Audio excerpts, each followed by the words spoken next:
안녕하세요. 하나님의 평안과 은총이 여러분과 함께 하시기를 축복합니다. 우리가 큐티할 말씀은 예레미야서 3장 1절에서 18절입니다. 여러분, 하나님은 우리를 사랑하십니다. 그럼에도 그것은 당연한 것이 아닙니다. 그분의 아들 독생자 예수 그리스도의 목숨과 바꾼 사랑입니다.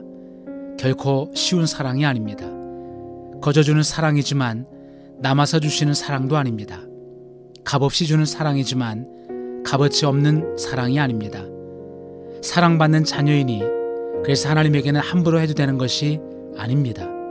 오늘 본문 4절과 5절을 보겠습니다. 지금 너는 나를 아버지라고 부르면서 오랜 친구라고 하면서 하나님은 끝없이 화를 내시는 분이 아니다. 언제까지나 진노하시는 분이 아니다 하면서 온갖 악행을 마음껏 저질렀다. 자, 여러분, 모든 악행은 바로 여기서 출발합니다. 아버지니까 그래도 된다. 오랜 친구니까 그래도 된다. 참으시고 용서하시니까 그래도 되는 것이 당연하다. 이것이 우리가 하나님 앞에서 악행을 저지르는 시작입니다. 얼마 전 더 글로리라는 드라마로 인해 학창시절 학교폭력 문제가 크게 논란이 된 적이 있습니다. 몇 년 전 인천에서는 한 중학생이 아파트에서 투신한 사건이 일어났습니다. 제가 그 사건에서 충격을 받은 것은 경찰 조사 과정에서 피의자 학생들에게 왜 그런 짓을 했느냐고 묻자 그들이 이렇게 대답했다고 합니다. 그래도 되는 줄 알았다. 사실 우리의 모든 행동에는 그런 심리가 있습니다. 엄마에게는 신경질 내도 되는 줄 압니다. 왜 안 깨웠냐고, 왜 챙겨주지 않았냐고, 자기가 할 일을 엄마에게 핑계대면서도 그래도 되는 줄 압니다. 이처럼 모든 행동의 출발에 이 심리가 있습니다. 화를 내도 되는 줄 알았고, 막말을 해도 되는 줄 알았고, 함부로 때려도, 함부로 만져도, 함부로 희롱해도 되는 줄 알았습니다. 그래서 그런 행동이 나오는 것입니다. 가까울수록, 잘해줄수록 이 심리가 작용합니다. 그래서 당연한 것이 됩니다. 사실 부모가 자녀들에게 불가피하게 거짓말을 하고 약속하고 잘 안 지킬 때가 있습니다. 그럴 때 부모는 자녀들이 설마 그것을 기억할까? 설마 그렇다고 나를 비난할까 싶어 합니다. 그런데 그 모습이 상처가 되어 아이의 영혼에 새겨집니다. 여러분, 나보다 약한 사람에게는 막말해도 되는 줄 아셨습니까?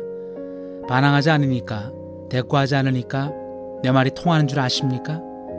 아내는 함부로 다뤄도, 남편은 함부로 대해도 되는 줄 아셨나요? 설마 결혼한 사이인데? 내가 저 사람을 아는데 아무 반응 없다고 덮어주고 넘어갔다고 그 상처가 없어지진 않습니다. 그렇습니다. 세상에 내가 그래도 되는 사람은 없습니다. 내 마음대로 해도 되는 사람은 없습니다. 오직 나에게 사랑받고 존중받을 사람만 있습니다. 나에게 가깝다는 것은 함부로 할 수 있는 그런 사람이란 뜻이 아니라 나에게 존중받고 사랑받을 사람이라는 뜻입니다. 마찬가지로 하나님께도 그렇습니다. 그분이 나의 하나님이심은 내가 가까이 갈 수 있는 복을 받은 것입니다. 그분이 나의 아버지이심은 내가 사랑을 드릴 수 있는 은혜를 누릴 수 있다는 것입니다. 당연한 것을 당연한 것으로 여기지 마십시오. 당연한 것은 없습니다. 나에게는 오직 하나님이 당신의 아들의 생명을 내어주신 은혜만 있습니다.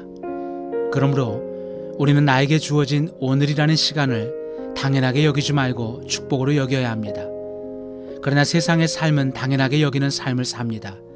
내가 노력했으니 당연히 결과가 있어야 하고, 내가 일했으니 당연히 보상이 있어야 하고, 내가 주었으니 당연히 받아야 합니다.